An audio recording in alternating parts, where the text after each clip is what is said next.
شوف ازاي عايز يروح لعبد العظيم. اهلا استاذ سعيد.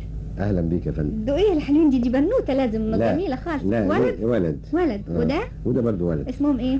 ده اسمه جلجل وده اسمه شارلي.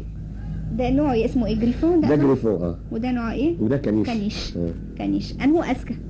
لا الكنيش دايما اذكى والله. الكنيش دايما اذكى. عندك ولاد يا استاذ سعيد؟ لا والله ما عندكش ولاد؟ هم دول بقى.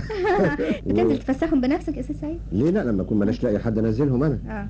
يعني هم نزولهم لازم. المشكله الوحيده يعني اللي انا بحس بيها لما بنزل بيهم ساعات انا بنفسي اضطر انزل افسحهم، بلاقي تعليقات ما فيهاش وعي وما فيهاش فهم.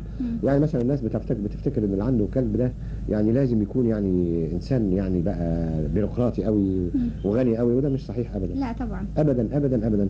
مره واحد افندي في السكه، افندي كويس، راح موقفني كده وجنبه عسكري بوليس وقال لي بذمتك الكلب ده مش بياكل احسن مني؟ الله. فقلت له والله هو بياكل عظم، انا ما اعرفش بقى. ظريف جدا. شوف ازاي عايز يروح لعبد العظيم. اهلا استاذ سعيد. اهلا بيك يا فندم. دقيه